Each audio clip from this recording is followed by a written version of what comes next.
আল্লাহ রাব্বুল আলামিন বললেন ওয়ানাজ্জালনা আলাইকাল কিতাবা তিবয়ানাল লিকুল্লি শাইইন ওয়া হুদাও ওয়া রাহমাতাও ওয়া বুশরা লিল মুসলিমিন।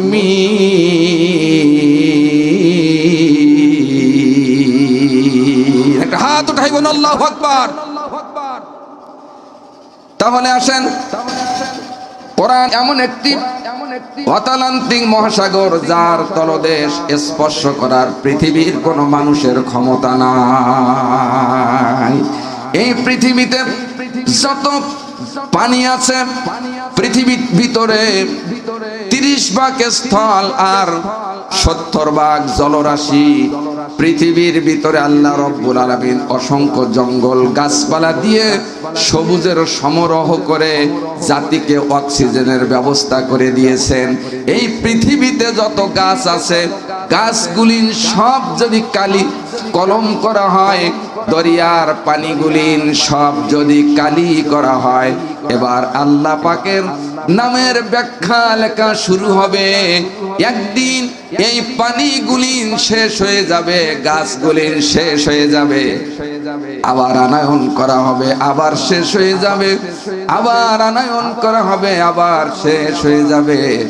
কিন্তু আল্লাহ পাকের নামের ব্যাখ্যা লিখে শেষ করা যাবে না।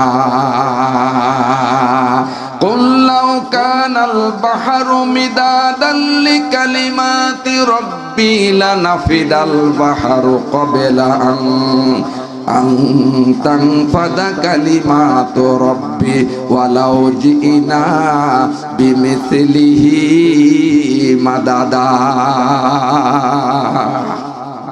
বন্ধুরা রে আমার, আসেন, আল্লাহ রাব্বুল আলামিন আল্লাহর নবীর জন্মের পূর্বে আরবের মানুষগুলি অজ্ঞতার অন্ধকারের নিমজ্জিত হয়েছিল। এমন ভাবে সমাজের ভিতরে সুদ ছিল, ঘুষ ছিল, জেনা ছিল, সন্ত্রাসী ছিল, রাহাজানি ছিল, মেয়েদেরকে জিন্দা কবর দেওয়া হতো, ধর্ষণ ছিল, মদ ছিল, জুয়া ছিল। এমন কাজ নাই যে সমাজের ভিতরে ছিল না। এই অধঃপাতিত সমাজ ব্যবস্থাটা পরিবর্তন করার জন্য আল্লাহ রব্বুল আলামিন এই পৃথিবীতে 2টা জিনিস আল্লাহ অবতীর্ণ করেছে। একটু হাত উঠাই বলুন, কয়টা? 2টা জিনিস। এবার আপনাদের কথা হলো, হুজুর সেই 2টা জিনিসের দলিল কোথায়? আল্লাহ রব্বুল আলামিন বললেন قد جاءكم من الله نور وكتاب مبين। আল্লাহ রাব্বুল আলামিন বললেন, এই অধঃপাতিত সমাজ ব্যবস্থাটাকে পরিবর্তন করার জন্য আমি আল্লাহ 2টা জিনিস অবতীর্ণ করেছি। একটা জিনিস হলো সর্বশ্রেষ্ঠ, সর্বকালের সর্বশ্রেষ্ঠ মহামানব জনাবে মুহাম্মাদুর রাসূলুল্লাহ সাল্লাল্লাহু আলাইহি ওয়াসাল্লাম, ওয়া কিতাবুম মুবিন, এবং সুস্পষ্ট একটি সংবিধান, যেটা 104 খানা গ্রন্থের ভিতরে শ্রেষ্ঠ গ্রন্থ। আমি যেই গ্রন্থটা শ্রেষ্ঠ পয়গম্বরের কাছে অবতীর্ণ করেছি, শ্রেষ্ঠ পয়গম্বর এবং শ্রেষ্ঠ গ্রন্থ দিয়ে ওই অধঃপাতিত সমাজ ব্যবস্থাটা পরিবর্তন করে সুন্দর একটি সমাজ ব্যবস্থা। শুধু তাই না, পূর্বে দিগন্তে সুন্দর একটি সূর্য, সোনালী সূর্য উদ্ভাসিত হয়েছে, যেই সূর্যের কিরণে সমস্ত নির্যাতিত নিপীড়িত মানুষগুলি সব শান্তির ছায়া তলে চলে এসেছে। এ ছায়া তলে আমরা চাই কি চাই না? এরকম শান্তি চাই কি চাই না?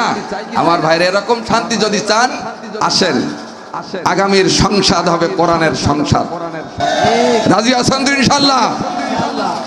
আমার ভাইরা, আমি সাতক্ষীরা জেলার বক্তা, মানে জানেন তো, একটা হায়ার অ্যান্টিবায়োটিক, বুঝছেন? হায়ার অ্যান্টিবায়োটিক একটু আগে হাবিবুল্লাহ কিছু দিয়ে গেল না? এর চেয়ে হায়ার অ্যান্টিবায়োটিক আমার তো একটু দিতে হবে নাকি বলেন? বন্ধুরা রে আমার, আসেন আমার আলোচনা করে নেই, তারপর ওষুধ পড়ে। ঠিক না? আমার ভাইরা, আমি কোরআন থেকে কথা বলবো। কি থেকে? কোরআন থেকে কথা বললে জামাত ইসলামের মানুষ যদি রাগ করেন আমার কোনো ক্ষতি হবে না, আওয়ামী লীগের ব্যক্তি রাগ করলে ক্ষতি হবে না, বিএনপির ভাইরা যদি রাগ করেন আমার কোনো ক্ষতি নাই, বাংলাদেশের 49টা দল যদি আমার উপরে রাগ করেন আমার কোনো ক্ষতি হবে না। আমি কথা বলতে এসেছি আমার আল্লাহকে খুশি করার জন্য। তোমার করুণায় ও গো প্রভু দয়াময়, এ ধরা ধামে পেয়েছি যে প্রাণ, তাগুতের অবসানে জেহাদের ময়দানে এ জীবন করে দিব দান, আমরা করে দিব দান। কারা কারা রাজি আছেন দুই হাত উঠায় আল্লাহরে দেখান। এখন নারাই তাকবীর মনে হয় আপনাদের এখানে উঠে গেছে নাকি? কারণ এর আগে ফ্যাসিস্টের সময় নারাই তাকবীর বললে মনে করতো জামাত ইসলামের লোক আসছে, কথা বলে না। আগে জোরে সুবহানাল্লাহ আলহামদুলিল্লাহ চারিদিকে পুলিশ ছিল, পাহারাদার হিসেবে যদি গুলি করে দেয় এই ভয়তে বলতে পারতেন না। এখন তো উন্মুক্ত সময় এসেছে কথা বলার মুসলমানের, জোরে এখন ঠিক কিনা? মুসলমান মধ্যে মুজাহিদ, মুসলমান আল্লাহকে ছাড়া পৃথিবীর কোন মানুষকে ভয় করে না। এই মুসলমানরা একদিন সারা বিশ্ব জয় করেছিল, কোরআনের আইন প্রতিষ্ঠিত করে নির্যাতিত মানুষের মুখে হাসি ফুটাই দিয়েছিল। বাংলার তাওহীদি জনতার কাছে আমার আকুল আবেদন, আগামী সংসদ হবে কোরআনের সংসদ, আগামী সংসদ হবে আলেম উলামার সংসদ, আগামী সংসদ হবে আল্লাহর ওলিদের সংসদ। এজন্য আমাদের জীবন দিতে হবে। কারা কারা রাজি আছো দুই হাত উঠায় আল্লাহর দেখান।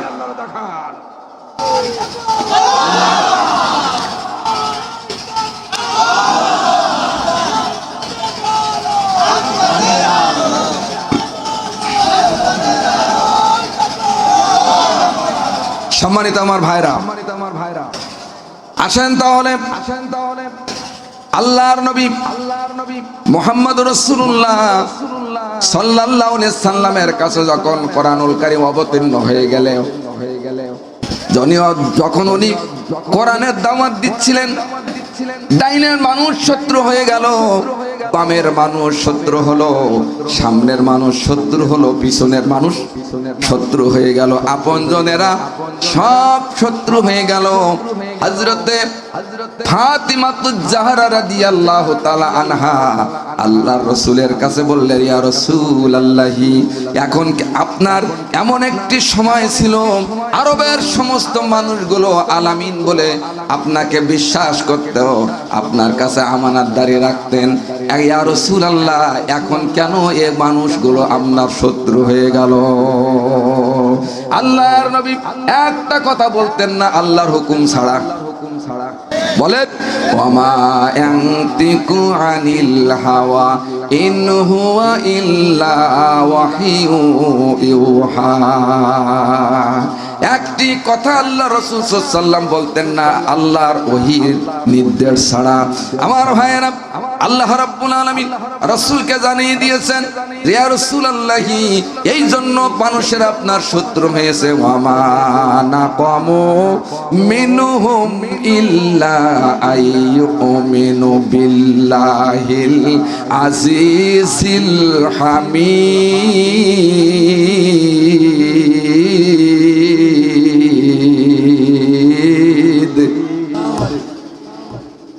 এই জন্য কোরআনের কথা বলার কারণে শত্রু হয়েছে। এই অঞ্চলের মানুষের কাছে আমি শত্রু না। যখন আমি কোরআনের কথা মানুষের কাছে বলবো, একদল মানুষের কাছে শত্রু হয়ে যাব, যারা কোরআন বিদ্বেষী মানুষ আছে। যেমন একটা দেশ না, দুইটা দেশ না, প্রায় 50টি দেশে যিনি কথা বলেছেন, জগৎ বিখ্যাত মুফাসসিরে কোরআন আল্লামা দেলাওয়ার হোসেন সাঈদী রহিমাল্লাহ, ঠিক কিনা বলেন? আমার ভাইয়েরা, উনি যদি হুজরা নিয়ে বসে থাকতো, ওনার মতো মুরিদ বাংলাদেশে আর কারো ছিল না, সারা পৃথিবীতে তার চাইতে মুরিদ আর কিছু ছিল না। কিন্তু উনি চেয়েছিলেন আল্লাহর জমিনে আল্লাহর দ্বীন প্রতিষ্ঠা করার জন্য। আমার ভাইয়েরা, এজন্য শত্রু হয়ে গেল চারিদিকে। আমার ভাইয়েরা, এখন আপনার গ্রাম আপনার এলাকায় মানুষগুলি, আপনার অনেক বন্ধু আছে, যখন আপনি ইসলামী আন্দোলন করবেন তখন দেখবেন কিছু মানুষ আপনার শত্রু হয়ে যায়। আমার ভাইয়েরা, আমার এই জন্য আসেন আমি আল্লাহ রাসূল সাল্লাল্লাহু আলাইহি ওয়াসাল্লামের জীবনী থেকে কিছু আলোচনা আপনাদের কাছে নিয়ে আসি। আল্লাহর নবী জনাবে মুহাম্মদ রাসূলুল্লাহ সাল্লাল্লাহু আলাইহি ওয়াসাল্লাম কাবা ঘরের নিকটে হাতিমের নিকটবর্তী হয়ে ক্রন্দন করতেছিলেন। এমন সময় খাব্বাব ইবনে ওয়ালিদ রাদিয়াল্লাহু তাআলা আনহু আল্লাহ রাসূলের কাছে এসে বললেন, ইয়া রাসূলুল্লাহ, ইয়া হাবিবাল্লাহ, আমি আপনার কাছে একটা কথা জিজ্ঞাসা করব। আপনার অনেক দিন আগে আব্বা মারা গিয়েছে, তাই কি আপনার আব্বার কথা মনে পড়ে ক্রন্দন করতেছেন? আপনার মা মারা গেছে, এই জন্য কি ক্রন্দন করেন? বা শুধু তাই না, আপনি কি ক্ষুধার্ত হয়েছেন তাই আপনি ক্রন্দন করেন, এই কারণে ক্রন্দন করেন? বলেন, না না না না, আমার বাবার কথা মনে পড়ে নাই, আমার মায়ের কথা মনে পড়ে নাই, আমি ক্ষুধার্ত হয় নাই, আমি কোনো অবস্থায় কোনো কারণে ক্রন্দন করি না। একটা কারণে আমি ক্রন্দন করি, কারণ আবু জেহেল, আবু লাহাব, উমাইয়া ইবনে খল, নাদর ইবনে হারেস, এরা সিদ্ধান্ত দারুন নাওদওয়ান বৈঠকে তিনটা সিদ্ধান্ত গ্রহণ করেছেন। যেরকম কয়টা? তিনটা সিদ্ধান্ত গ্রহণ করেছেন। এই তিনটা সিদ্ধান্ত যদি তারা বাস্তবায়ন করে তাহলে এই পৃথিবীতে আল্লাহর বাণী প্রচার করার আর কোনো লোক থাকবে না, আর কোনো লোক। এখন সেই তিনটা আইন কি? এই কোরআনের ভিতরে আল্লাহ রাব্বুল আলামিন তিনটা আইনের কথা বলেছেন। কেন বলেছেন?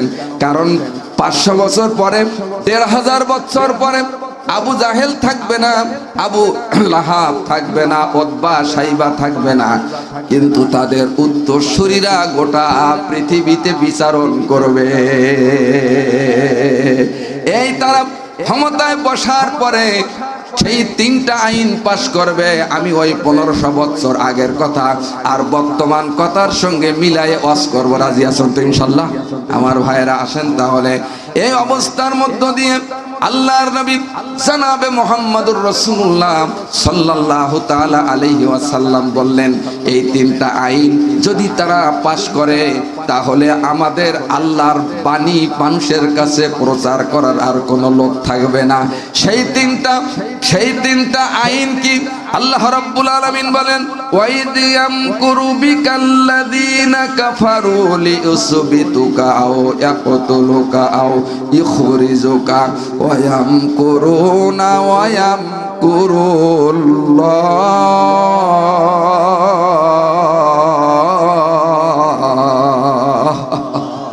ওয়াল্লাহু খায়রুল মাকিরিন।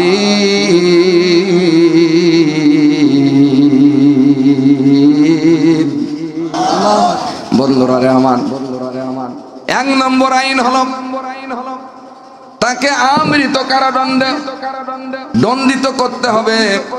যতদিন পৃথিবীতে বেঁচে থাকবে ততদিন তাকে কারাগারে রাখতে হবে। দ্বিতীয় আইন হলো, এটা যদি আমরা ব্যর্থ হয়ে যাই, আও ইয়াকতুলুকা, তাকে কতল করতে হবে, হত্যা করতে হবে। যদি আমরা এতেও ব্যর্থ হয়ে যাই, আও ইখরিজুকা ওয়া ইয়ামকুরুনা ওয়া ইয়ামকুরুল্লাহ। আর তৃতীয় কর্ম পদ্ধতিটা হলো এই দেশ থেকে তাকে দেশান্তর করে দিতে হবে। আমার বন্ধুগণ, এই কথা বলার পরে আল্লাহ রাসূল সাল্লাল্লাহু আলাইহি ওয়াসাল্লাম সেই কথা শোনার পরে উনি ক্রন্দন করতেছিলেন। আমার ভাইয়েরা, এমন একটা পর্যায়ে আসলো, আবু জাহেল, আবু লাহাবেরা এই আইন পাশ করলো। এই আইন মনে হয় বাংলাদেশে পাশ হয় নাই। কথা বলে না, আমাদের বাংলাদেশে পাশ হয়েছে কিনা আমি ধারাবাহিক আলোচনার তাফসীর দিয়ে আপনাদেরকে বোঝানোর চেষ্টা করব বলে ইনশাআল্লাহ। ভাইয়েরা আমার, এই অবস্থার মধ্য দিয়ে সেই সময় 44 জনকে, পুরুষ এবং মহিলা 44 জনকে কারাগারে দিলেন। ওই কারাগারের ভিতরে যারা রয়েছেন তাদের খাদ্য নাই, পানি নাই, কষ্টে জীবন অতিবাহিত হয়ে যায়। কিছু মানুষ এই কথা শোনার পরে তাদের আত্মীয় স্বজনের জন্য কিছু খাদ্য পানি সেখানে পৌঁছানোর জন্য নিয়ে গেলেন। আমার ভাইরা, যারা নিয়ে গেলেন তাদেরকেও কারাগারে ঢুকাই দিয়েছে। যেই কথাটা এখান থেকে কয় বছর আগে আমরা যারা সাতক্ষীরার কারাগারের ভিতরে অবস্থান করতেছিলাম, ওই সময়ে দেখা গেল যে আমার আত্মীয় স্বজন যখন খাদ্য নিয়ে গেছেন, তখন আমাদের যারা গেছেন তাদেরকে ধরে গ্রেফতার করে জেলে ঢুকাই দিয়েছে। জামিন হয়েছে। কি হয়েছে? জামিন হয়েছে। আবার জেল গেট থেকে ধরে নিয়ে আবার কারাগারে দেওয়া হয়েছে। একবার না, দুইবার না, 4 বার জেল খাটতে হয়েছে। কোনো অপরাধ করি নাই। একটি অপরাধ আমি করেছি, আমি কোরআনুল কারীমের কথাগুলো জাতির কাছে উন্মোচন করে দিয়েছি। আমার ভাইয়েরা, তাহলে ওই যুগ আর এই যুগের সঙ্গে কম্পেয়ার করেন। সেই যুগের ভিতরে সন্ত্রাসী ছিল, জেনা ছিল, ব্যভিচারী ছিল, মেয়েদেরকে জিন্দা কবর দেওয়া হতো। এমন একটা অধঃপাতিত সমাজ ব্যবস্থা আল্লাহ রাসূল সাল্লাল্লাহু আলাইহি ওয়াসাল্লাম কোরআন দিয়ে পরিবর্তন করেছিলেন, ঠিক কিনা বলেন? কিন্তু আজকে আমাদের কোরআন আছে, কিন্তু সমাজের ভিতরে এই পরিবর্তন নাই। বাংলাদেশের অফিসগুলিতে ঘুষে গরম, ঠিক কিনা বলেন? অফিসগুলি ঘুষে গরম, অফিসারদের নাই যে শরম।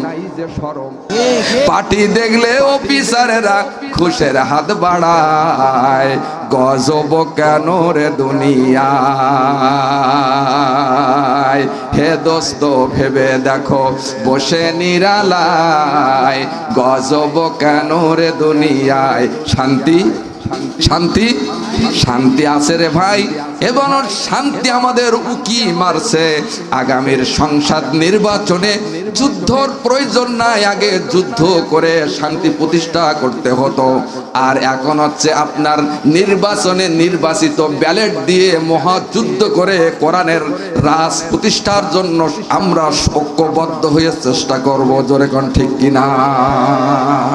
সবচাইতে এখন 21 শতাব্দীর লেটেস্ট যুগে সবচাইতে বড় যুদ্ধ হচ্ছে ভোট যুদ্ধ। সবচেয়ে বড় যুদ্ধ কি যুদ্ধ? ভোটের যুদ্ধ। এই ভোটের মাধ্যম দিকে, এই ভোটের মধ্য দিয়ে অপশক্তিকে পরাজিত করে আল্লাহর কোরআন সংসদে পৌঁছাই দিতে হবে। এজন্য আমাদের জীবন যেতে পারে। রাজি আছেন তো ইনশাআল্লাহ? আমার ভাইরা, আমরা বাংলাদেশের 1971 সালে এক সাগর রক্তের বিনিময়ে একটি লাল সবুজের পতাকা পেয়েছি। আবার 5ই আগস্টে বাংলাদেশের তরুণদের অক্লান্ত পরিশ্রমের মাধ্যমে লাল সবুজের আরেকটি পতাকা আমরা পেয়েছি। বাংলার জমিনে কোরআনের পতাকা পাইতে গেলে আর এক সাগর রক্ত হয়তো আমাদের দিতে হবে। মাথায় কাপনের কাপড় বেঁধে ময়দানে হাজির হয়ে নারায়ে তাকবীর, আল্লাহু আকবারের ধ্বনি দিয়ে সংসদ পর্যন্ত কোরআনের আইন পৌঁছাতে কারা কারা মুসলমানরা রাজি আছেন? 2 হাত উঠায় আল্লাহর দেখান। আল্লাহু আকবার, আল্লাহু আকবার। জিয়ার সাত্তা, আল্লাহু আকবার। আমার মা বোন একটু এগিয়ে বসেন আপনারা। এখনো আলোচনা তো শুরু হয় নাই, তাফসীরের আলোচনা এখনো শুরু করি নাই। আগে আপনাদের সঙ্গে একটু মত বিনিময় করে নিলাম। যেরকম আল্লাহু আকবার। ভাইয়েরা আমার, তাহলে সমাজের ভিতরে ঘুষ আছে, আছে না? সুদ, জেনা, ব্যভিচারী, সন্ত্রাসী, আয়নাঘর সবই আছে। কেন পরিবর্তন হলো না? কোরআন তো আছে, নবী নাই, কিন্তু নবীদের ওয়ারেস আছে। আল উলামা ওয়ারাসাতুল আম্বিয়া, ঠিক কিনা? কিন্তু এত আলেম উলামা আছে, কিন্তু এই জাতির এই সমাজ কেন পরিবর্তন হয় না? কারণ এই আলেমগুলো এখন বর্তমান সময়ের ভিতরে চাটুকার আলেম আছে না? নাই? এই চাটুকারি আলেম যেখানে ভালো খাতি পারে তার দুয়া টুয়াতে একদম ভেস্তে বাড়ি যায়। ভাইয়েরা আমার, এদের কথা শোনা যাবে না। কোরআনের আইন প্রতিষ্ঠা করা প্রত্যেকটি মুসলমানদের জন্য ফরজ। আস্তে কথা বললেন কেন?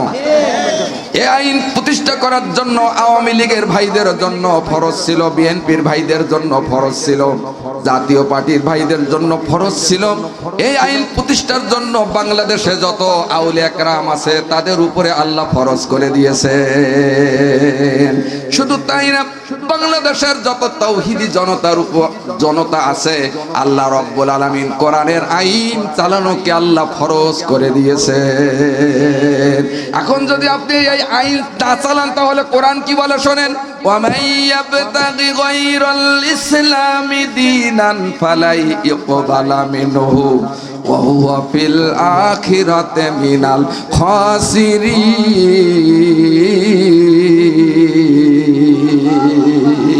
বন্ধুরা আমার, যদি আপনি আল্লাহর আইন বাদ দিয়ে মানব রচিত আইনের দিকে চলে যান, কিসের দিকে? মানব রচিত আইন, সেটা হলো আমার বাংলাদেশ। 92% মুসলমানের বাংলাদেশ। এই মুসলমানের বাংলাদেশের সংসদে আল্লাহর আইন চলে না, বিচার বিভাগে আল্লাহর আইন চলে না। আল্লাহর আইন বাস্তবায়ন করা প্রত্যেক মানুষের জন্য আল্লাহ রাব্বুল আলামিন ফরজে আইন করে দিয়েছেন। যদি আমার ভাইরা এই দেশের কোরআন ভিত্তিক রাজনীতি প্রতিষ্ঠিত হয়ে যায় তাহলে মানুষের ভিতরে শান্তি আসবে, এই জাতি আল্লাহর রহমত আবার ফিরে পাবে। লা ফাতাহানা আলাইহিম বারাকাতিম মিনাস সামাই ওয়াল আরদ। আল্লাহ বলেন জনপদের মানুষ যদি আল্লাহর হয়ে যায়, আল্লাহ রাব্বুল আলামিন এই জনপদ মানুষের জন্য আসমান আর জমিনের সমস্ত রহমত আর বরকতের দরজাগুলি আমার আল্লাহ খুলে দিবে। আল্লাহর কথা কি মিথ্যা হয়? ওমান আসদাকু মিনাল্লাহি কিলা লা তাবদিলা লিকালিমাতিল্লাহ যালিকা হুয়াল ফাউজুল আযীম।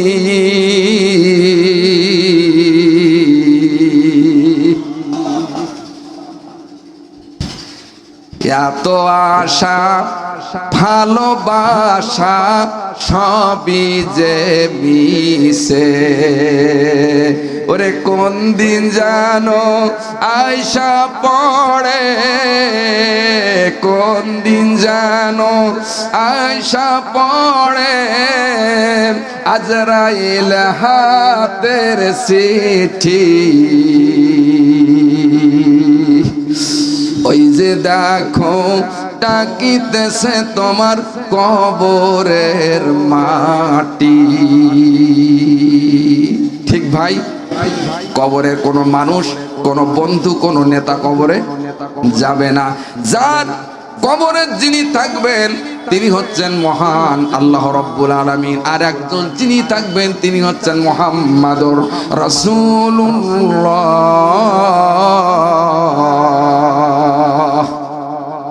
আর একটা জিনিস থাকবে, সেটা হচ্ছে মহাগ্রন্থ আল কোরআন। যখন আপনার কবরে রাখবে, আমাকে যখন কবরে রাখবে, রাখার পরে এভাবে আপনাকে আমাকে উঠে বসানো হবে। আমার দেখে, আমার দিক তাকান, আমাদেরকে এভাবে উঠে বসানো হবে। বসার পরে আপনার আমার জীবনের হিসাব শুরু হয়ে যাবে। হিসাব যদি দিতে না পারি রে বন্ধু, কোনো উপায় নাই, কোনো উপায় নাই। আপনার মাথার দ্বারে কোরআনুল কারীম ছোট্ট একটি বাচ্চা হয়ে দাঁড়িয়ে যাবে আর বলবে একে মারা যাবে না, কারণ এই ব্যক্তিটা কোরআনের আন্দোলন করেছিল, জাতির কাছে মায়ের খেয়েছিল, অনেক কটু কথা শুনেছিল, অন্যায় করে তাদের উপরে নির্যাতন চালাইছিল, জেল জুলুম দিয়ে তারা চালাইছিল কোরআনের আইন প্রতিষ্ঠা করার জন্য। আজকে আমি কোরআন হাজির হয়ে গেলাম, আমি কখনো ওর গায়ে আঘাত করতে দেব না। আল্লাহু আকবার, আল্লাহু আকবার। বন্ধুরা আমার, তাহলে এই কোরআন আপনার মাথার ধারে কবরে থাকবে, আপনার জন্য সুপারিশ করবে কিয়ামতের ময়দানে। কোরআন আপনার পক্ষে এবং বিপক্ষে সুপারিশ করবে। আমার দেশের মানুষের একটি চরিত্র আছে, কোরআন শরীফ তেলাওয়াত করে আর এভাবে মুখে চুম্মু দিয়ে রাখে, কিন্তু কোরআন চুম্মু দেওয়ার জন্য আসে নাই। কোরআন এই অধপাতিত সমাজ ব্যবস্থাটা পরিবর্তন করে দিয়ে ইসলামের সূর্য উদ্ভাসিত করার জন্য এসেছে। বন্ধুরা রে আমার, আসেন তাহলে আল্লাহর নবী জনাবে মুহাম্মদুর রাসূলুল্লাহ সাল্লাল্লাহু আলাইহি ওয়াসাল্লাম যখন দাওয়াত দিলেন, যখন কোরআনের কথা মানুষের কাছে পৌঁছাই দিলেন, ডাইন দিক থেকে বাম দিক থেকে তখন শুরু হয়ে গেল কালিমার আওয়াজ, লা ইলাহা ইল্লাল্লাহু বলো রে আমার মন জোরে, লা ইলাহা ইল্লাল্লাহু বলো রে আমার মন, হাসরে মিজানে বুঝিবির মন,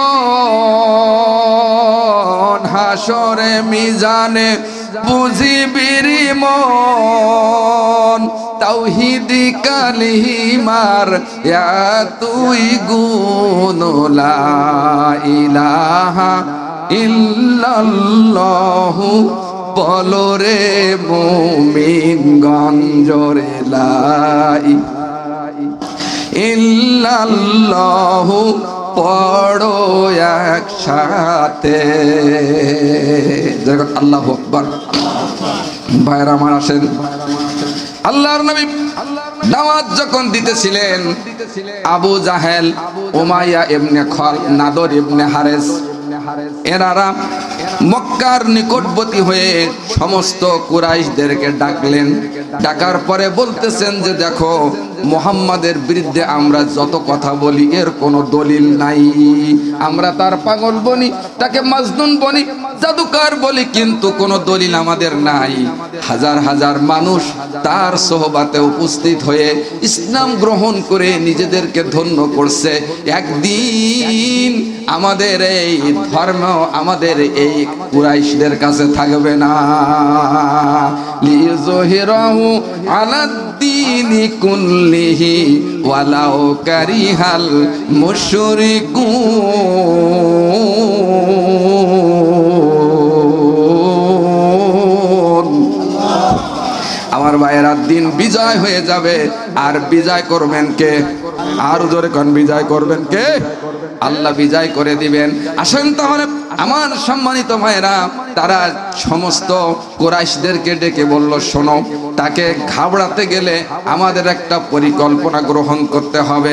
নাদর ইবনে হারেস বললেন, চলেন আমরা মিশরে আর ইরাকে চলে যাই, ওখানে বড় বড় ইহুদি পণ্ডিত আছে, খ্রিস্টান পণ্ডিত আছে, তাদের কাছ থেকে কিছু প্রশ্ন আমরা শিখে আসি। আর ওইটা হলো তাওরাত ইনজিলের প্রশ্ন, যেই কথাটা মুহাম্মাদের কাছে জিজ্ঞাসা করলে যেন মুহাম্মদ না বলতে পারে, আমরা তাকে হেয় প্রতিপন্ন করে সমাজ থেকে বাহির করে দিব। আমার ভাইরা, তিনজন তিনটা উট নিয়ে, এক নম্বরে হলো আবু জাহেল, এক নম্বরে কে? আবু জাহেল। দুই নম্বরে হলো নাদর ইবনে হারেস, নাম কি? নাদর ইবনে হারেস। তিন নম্বর হলো উমাইয়া ইবনে খালদ। এই তিনজন নেতা এবার রওনা দিলেন নতুন একটি তথ্য নেওয়ার জন্য, প্রশ্ন নেওয়ার জন্য। তারা উপস্থিত হয়েছেন ইহুদি খ্রিস্টান, ইহুদিদের আলেমদের কাছে, খ্রিস্টানদের পাদ্রীদের কাছে, বললেন আমাদেরকে কিছু শিক্ষা দেন, না তো একদিন আপনাদের এই ধর্ম এখানে দুনিয়ায় থাকবে না। আমরা যদি মুহাম্মাদকে ঘায়েল করতে পারি তাহলে আমরা জয়ী হয়ে যাব। তখন তারা চিন্তা করলে মুহাম্মাদের কোরআন শরীফ পড়া বন্ধ করতে হবে। এ কথাটা আমার আল্লাহ রব্বুল আলামিন কোরআনুল কারীমের ভিতরে বর্ণনা করেছেন। وقال الذين كفروا لا تسمعوا لهذا القرآن والغوا فيه لعلكم تغلبون।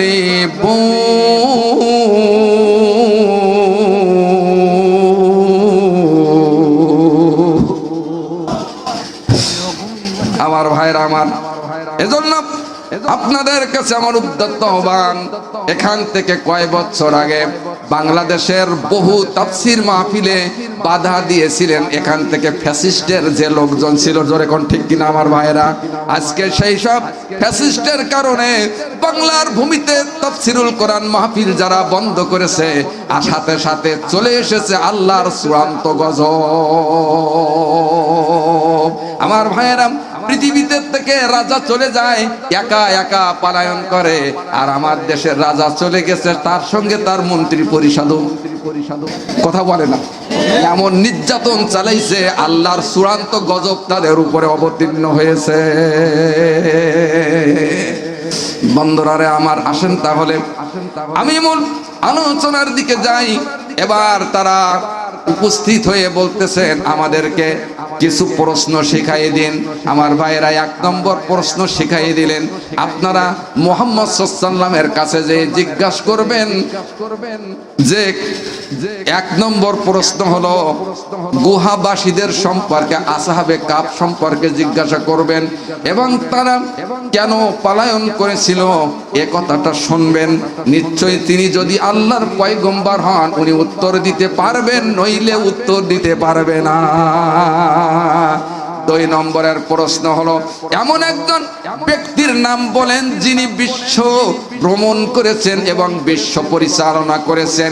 এই পৃথিবীটা 2 বার পরিভ্রমণ করেছেন, আর এই 2 বার পরিভ্রমণ করার পরে পশ্চিম দিক থেকে একটি যখন পরিভ্রমণ করেছেন, তখন সেখানে একটা দৃশ্য দেখলেন, আর একটা পূর্ব দিকে আর একটা দৃশ্য দেখলেন। এই দৃশ্যের কথাটা শুনবেন। 3 নম্বর হলো রূহু সম্পর্কে জিজ্ঞাসা করবেন। আমার ভাইয়েরা, প্রশ্নগুলি যখন শুনলেন, 3 জন খুব খুশি হয়ে গেল। মুহাম্মদকে নিশ্চয় আমরা পরাজিত করব। বললেন যে ইহুদি আলেমদেরকে বললেন, তাহলে আমাদেরকে উত্তর কটা আমাদেরকে জানিয়ে দেন। বলে আর উত্তর দিতে গেলে টাকা লাগবে, উত্তর দিতে জানেন গেলে টাকা লাগবে। বলে কত টাকা লাগবে? আমরা টাকা পয়সা স্বর্ণ সব আপনাদের জন্য নিয়ে এসেছি, একটি কাজ করার জন্য, মুহাম্মদ সাল্লাল্লাহু আলাইহি ওয়াসাল্লামকে ঘায়েল করার জন্য। ভাইয়ের আমার, প্রশ্ন জবাবটা নিয়ে আসলেন। আনার পরে মক্কার উপকণ্ঠে উপস্থিত হয়ে যখন ওনারা দাঁড়িয়ে আছে নিত্যস্বরে, আল্লাহর নবী মুহাম্মদ রাসূলুল্লাহ সাল্লাল্লাহু আলাইহি ওয়াসাল্লাম উনি যখন কাবার নিকটবর্তী এসে বসেছেন, বললেন, মুহাম্মদ সাল্লাল্লাহু আলাইহি ওয়াসাল্লাম, আপনার কাছে আমরা 3টা প্রশ্ন জিজ্ঞাসা করব। এই 3টা প্রশ্নের জবাব যদি আপনি দিতে পারেন, তাহলে আমরা মুসলমান হয়ে যাব, আর আপনার মনে করব আপনি হচ্ছে সত্য পয়গম্বর, এতে কোনো সন্দেহ নাই। বন্ধুরারে আমার, বাবাজিরারে আমার, এই প্রশ্ন করার পরে আল্লাহর নবী মুহাম্মদ সাল্লাল্লাহু আলাইহি ওয়াসাল্লাম বললেন যে আগামী কাল তোমাদের প্রশ্নের জবাব দিব, আগামী কাল তোমাদের প্রশ্নের জবাব দিব। আমার ভাইয়েরা, জবাব দিবেন। সকালবেলা কুরাইশ বহু মানুষ উপস্থিত হয়েছেন, কুরাইশদের নেতারা হাজির হয়েছেন, মুহাম্মদ সাল্লাল্লাহু আলাইহি ওয়াসাল্লাম হাজির হয়েছেন। আল্লাহর নবীকে বললেন, মুহাম্মদ তোমার আমাদের 3টা প্রশ্নের জবাব দাও। মুহাম্মদুর রাসূলুল্লাহ সাল্লাল্লাহু আলাইহি ওয়াসাল্লাম বললেন, আজকের এই 3টা প্রশ্নের জবাব আমি দিতে পারবো না। তখন তারা মনে মনে ভাবলো, মুহাম্মদ একজন কবি এবং জাদুকর ছাড়া আর কিছুই নাই। জোরে কোন নাউজুবিল্লাহ।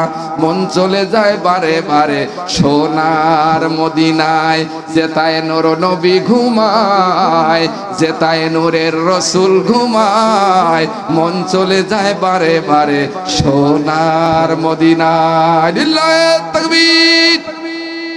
আল কোরআনের আলো সংসদে জলক, কোরআন আছে যেখানে, কোরআন নাই যেখানে, কোরআন আছে যে দলে, কোরআন নাই যে দলে, নারায়ে তাকবীর।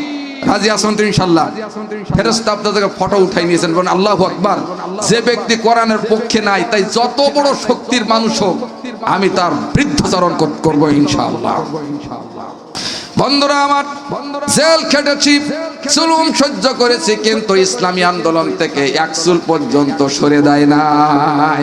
কেননা কবি সম্রাট আল্লামা ইকবাল রহমাতুল্লাহ আলাইহি কি সুন্দর করে বলেছেন, বাতিল সে দবনে ওয়ালে आया सीमा नहीं हम सोबर कर सुका है तो इंतहा हमारा মুসলমানেরা জীবন দিতে পারে শহীদ হতে পারে কিন্তু বাতিলের কাছে মাথা নত করে না মুমিন কখনো হয় না হতাশ মুমিন কখনো হয় না হতাশ হোক না যত জুলুম নির্যাতন হোক না যত জুলুম নির্যাতন খোদার রহম থেকে হয় না নিরাশ মুমিন কখনো হয় না হতাশ ওয়ালা তাহিনু ওয়ালা তাহজানু ওয়া আনতুমুল আলাউনা ইন কুনতুম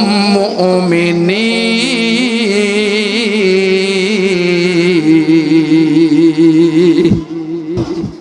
বাবাজিরা রে আমার সামনের দিকে অগ্রসর হই মনে আছে তো প্রশ্ন কয়টা তিনটা একটা দিন যায় দুইটা দিন যায় আল্লাহ রাসূলের কাছে হযরতে জিবরাইল আমিন আলাইহিস সালাম আসলেন না আল্লাহ রাসূল রাতের কালেতে গভীর রজনীতে যখন গোটা পৃথিবীর মানুষ ঘুমন্ত অবস্থায় রয়েছে আল্লাহ রাসূল আল্লাহর কাছে বলতেছেন আল্লাহ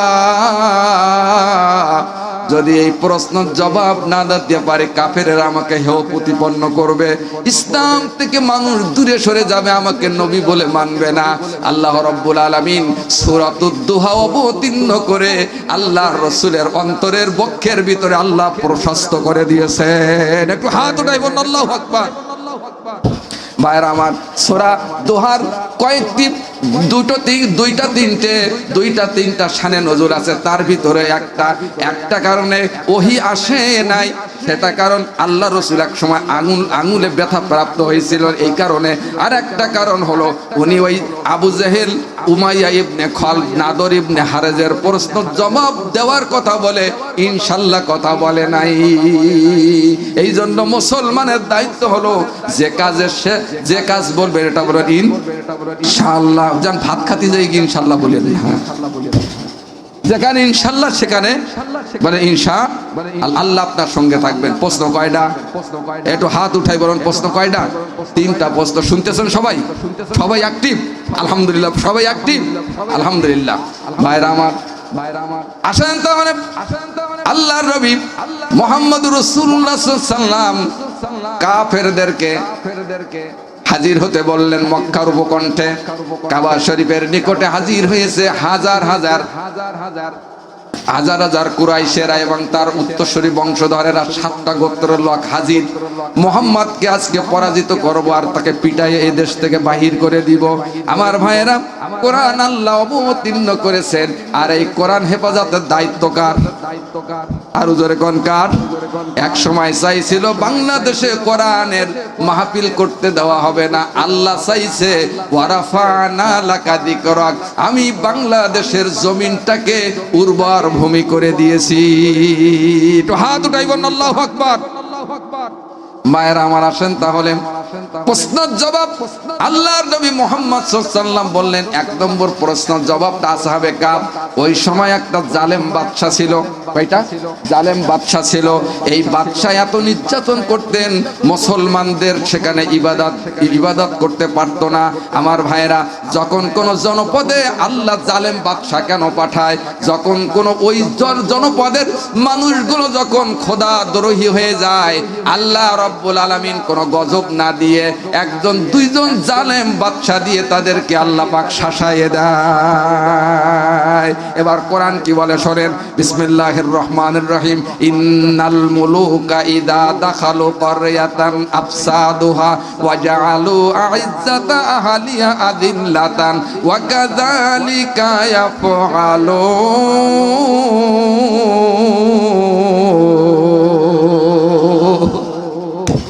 আল্লাহর কোরআন বলে কোন জনপদের উপরে যখন জালেম বাদশা আসে জালেম বাদশা আসার পরে দুইটা কাজ করে একটু পিছন থেকে হাত উঠাইবেন কয়টা আমি কোরআন শোনাচ্ছি কি শোনাচ্ছি কোরআন শোনাচ্ছি দুইটা কাজ করে যখন কোন জনপদের উপরে অত্যাচারী জালেম সরকার যখন আসে তখন দুইটা কাজ করে এক নম্বরের কাজ হলো ওই সমাজের সমস্ত আল্লাহওয়ালা মানুষদেরকে কারাগারে ঢুকায় নিঃসন্দেহে আগে যিনি দেশ পরিচালনা করেছিলেন এমন একটা ফ্যাসিস্ট বাংলাদেশ ৭১ থেকে এই পর্যন্ত আসে নাই। ভাইরা আমার, উনি ক্ষমতায় আসার পরে ঠিক লক্ষ্য করে টার্গেট করে দেখেছেন এই মানে আলেমগুলো কারা আছে, ইসলামী আন্দোলন কারা করে, তাদেরকে ধরে ধরে কারাগারে দিয়েছেন। দেখুন ঠিক কিনা আমার ভাইরা? ২ নম্বর কাজ হলো সম্মানিত মানুষের সম্মান সমাজের ভিতরে থাকবে না। চোর চামটা সুদখোর ঘুষখোর হবে সমাজের মাতব্বর। এই কথা হয়নি, করেন সরাসরি কোরআন ১৫০০ বছর হয়ে গেল, এখন কোরআনের এইটা বাস্তবায়ন বাংলাদেশে হচ্ছে। আমার ভাইয়েরা, পক্ষান্তরে আল্লাহ রাব্বুল আলামিন বললেন কোন জনপদের উপরে যদি ইসলামী সরকার আসে, আসার পরে সে এসে ৪টা কাজ করে, একটু হাত উঠাই বলুন কয়টা? ৪টা কাজ করে। আল্লাহর কোরআনে কি বলে শোনেন। আল্লাহ রাব্বুল আলামিন বলেন আল্লাযীনা ইউমাক্কান্নাহুম ফিল আরদি আকামুস সালাত ওয়া আতাউজ যাকাত ওয়া আমারু বিল মা'রুফি ওয়া নাহাউ আনিল মুনকার। জোরে কোন সুবহানাল্লাহ। ১ নম্বরের কাজ হলো সংসদে বসার সাথে সাথে নামাজের আইন পাশ করে দিবে। কোরআন যদি সংসদে যায় কতটা শান্তি আপনাদের আসে একটু আমার ভাইরা লক্ষ্য করে দেখেন। আপনার ছেলে নাম, আপনি হাজী সাহেব, আপনি মাওলানা সাহেব, আপনার ছেলে নামাজ পড়ে না, এমন এমন এমন বহু প্রমাণ আমার কাছে আছে, আছে না? বলেন এর নামাজ পড়ে না, কিন্তু রাষ্ট্রীয়ভাবে যদি ডান্ডা মারে তাহলে সব হয়ে যাবে ঠান্ডা। আইন যদি প্রয়োগ করে, বাংলাদেশের কোন যুবক যদি সকালে ঘুমায় থাকে, ওই অঞ্চলের ইমাম সাহেব একটা নোটিশ করে দিবে থানায়, থানা তাকে গ্রেফতার করে নিয়ে ৩ বছরের কারাগারে দেবে। এরকম যদি ভয় দেখানো হয় তাহলে নামাজে সবাই নামাজি হয়ে যাবে। আল্লাহ রাব্বুল আলামিন বলেন ইন্নাস সালাতা তানহা আনিল ফাহশাই ওয়াল মুনকার। নিশ্চয় নামাজ সমস্ত অশ্লীল কাজ থেকে মানুষের হেফাজত করে রাখে। ঠিক কিনা বলেন? আসেন আমার ভাইরা, নামাজ কিভাবে আপনার হেফাজত করবেন।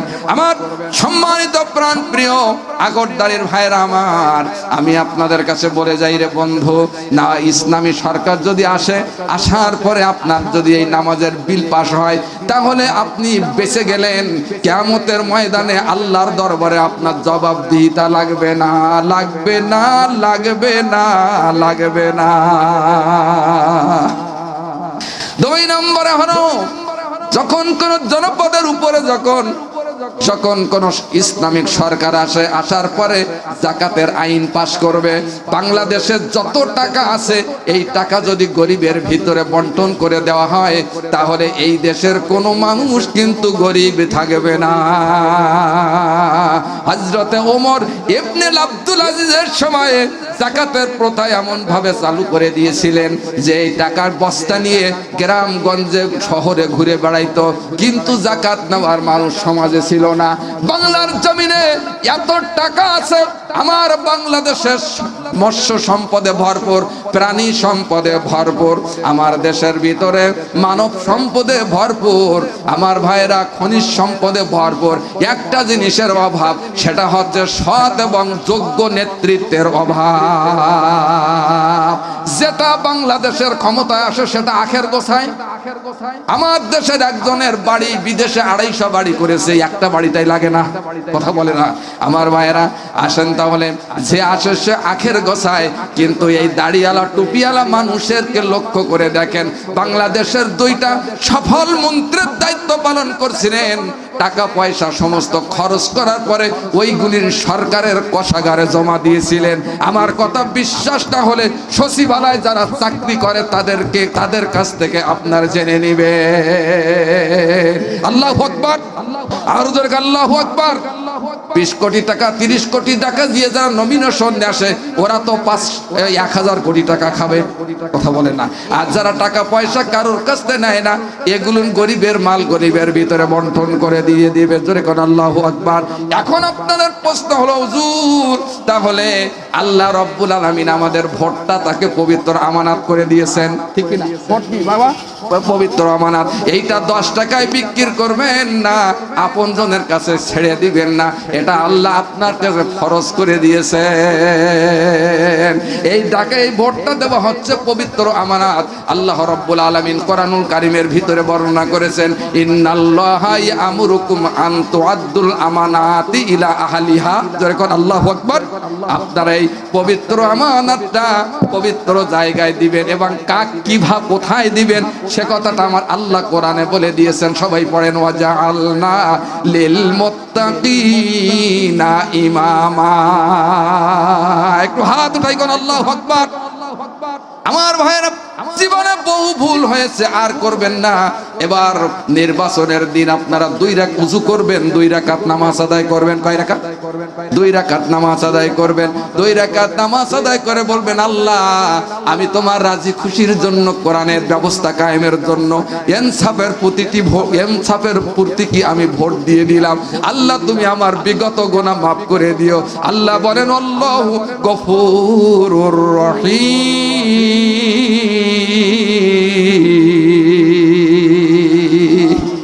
খবর পাইয়ে আসবে যেদিন আত্মীয় স্বজন, চারিপাশে বসে তারা করবে রে রোদন। ঠিক না বাবা? আমি যেদিন মারা যাব, ইনি যেদিন মারা যাবে, ওনার আত্মীয় স্বজন সবাই আসবে, সবাই আশেপাশে কি করবে?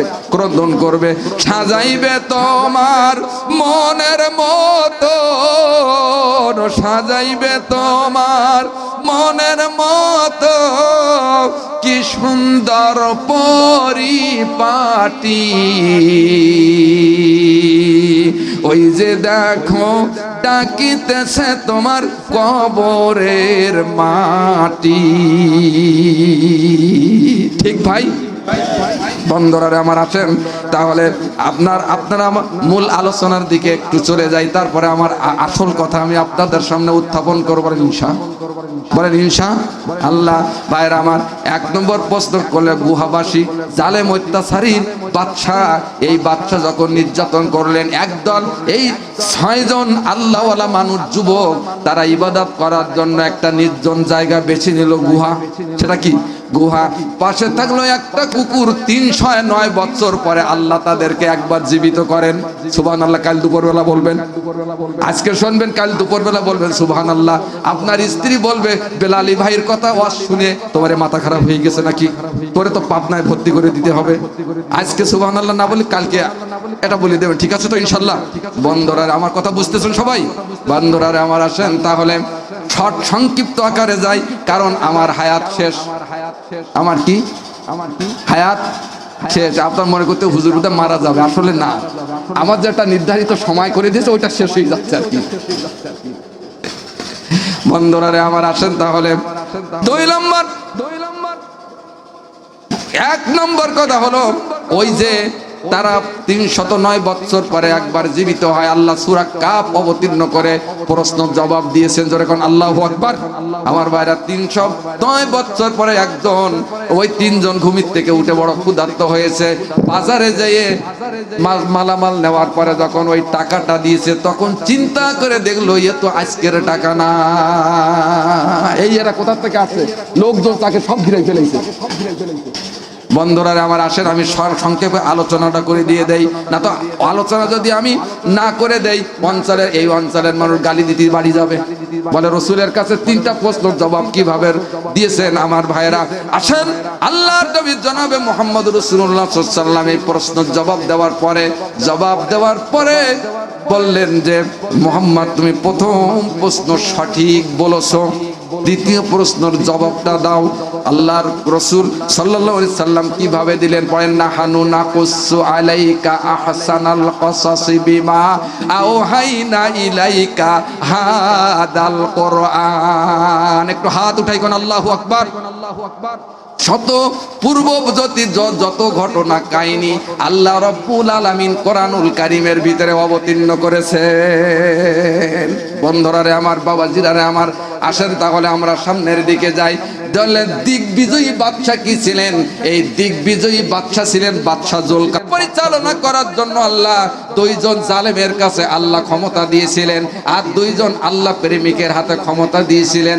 আল্লাহ প্রেমিকেরা ক্ষমতায় বসার সাথে সাথে 4টা আইন পাশ করেছিলেন, আর জালেমেরা ক্ষমতায় বসে 2টা আইন পাশ করে ওই দেশের জাতির নির্যাতন করতে করতে শেষ হয়ে গেছে। তখন তারা বলেছে ওয়াজআল লানা মিন লাদুনকা ওয়ালিয়্যা ওয়াজআল লানা মিন লাদুনকা নাসীরা।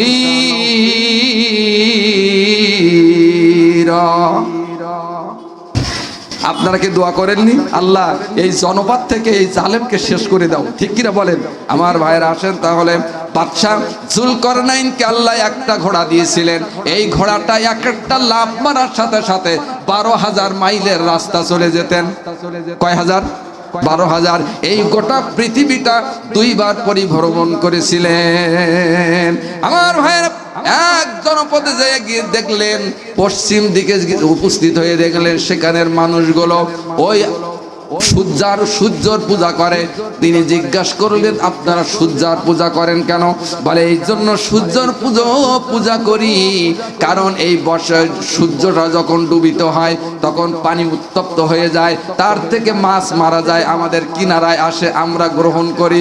বললেন যে শোনেন, এর চাইতে যদি উত্তম ব্যবস্থা আমি করতে পারি তাহলে কি এটা পরিবর্তন করা যায়? বলে হ্যাঁ, অবশ্যই পরিবর্তন করা যাবে।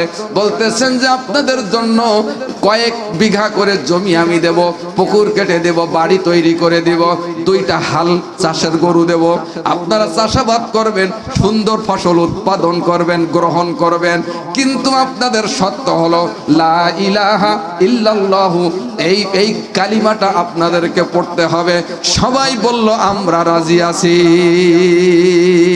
বাংলাদেশের শুধু না, পৃথিবীতে যখন কোনো ইসলাম প্রেমিক বাদশা আসে, সে আসার পরে আমার ভাইয়েরা, বাংলাদেশে যখন কোনো চাকরিতে, সচিবালয় চাকরিতে যখন নিয়োগ দেবে, কোনো স্কুলে নিয়োগ দেবে, ডিসি সাহেবকে নিয়োগ দেবে, যখন পেপার পত্রিকা ফ্ল্যাশ করবে, ওই জায়গায় যদি লেখা থাকে বিএ পাস সহ 5 ওয়াক্ত নামাজ জামাতে পড়া ব্যক্তিকে আগে ওই পোস্টে নিয়োগ দেওয়া হবে।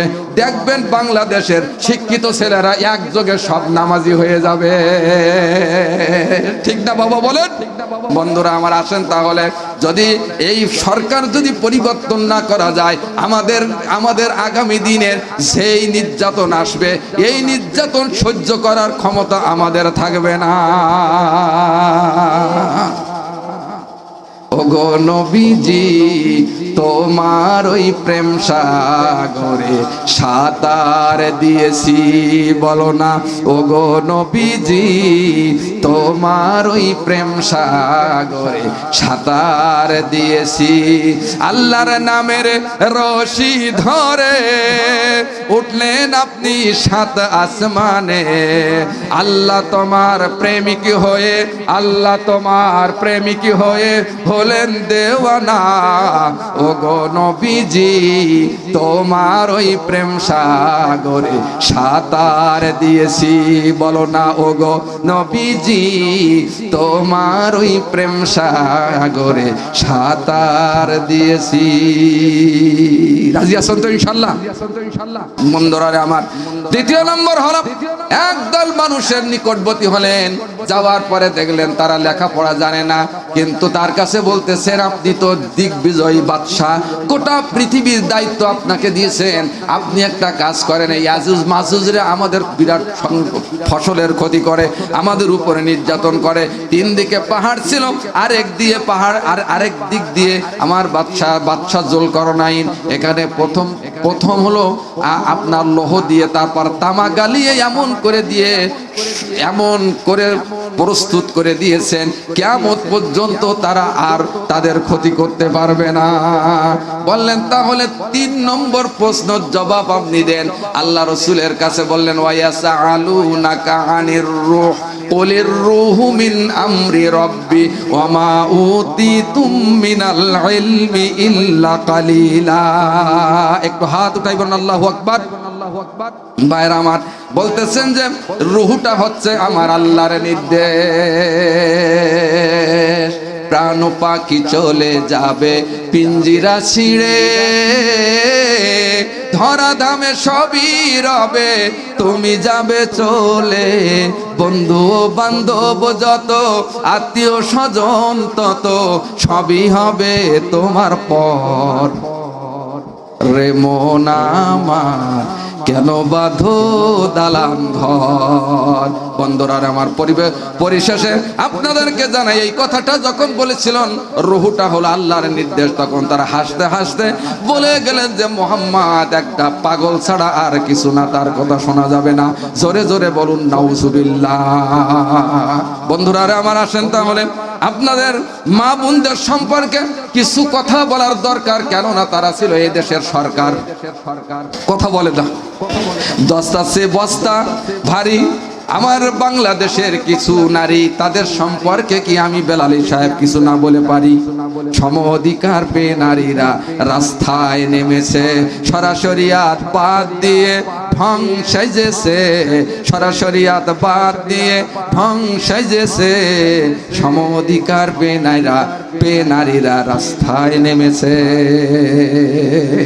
এ রাস্তার থেকে উঠানোর জন্য কোরআনের আইনের বিকল্প বাংলার জমিনে আর নাই। এজন্য আপনারা ঘরে ঘরে ইসলামের দুর্গ গড়ে তোলেন, মহল্লায় মহল্লায় ইসলামের দুর্গ গড়ে তোলেন। আগামীর সংসদ হবে কোরআনের সংসদ, আগামী সংসদ হবে মুসলমানদের সংসদ। এর জন্য আমাদেরকে জীবন দিতে হবে, রক্ত দিতে হবে। কারা কারা রাজি আছে মুসলমানেরা দুই হাত উঠে আল্লাহরে দেখা।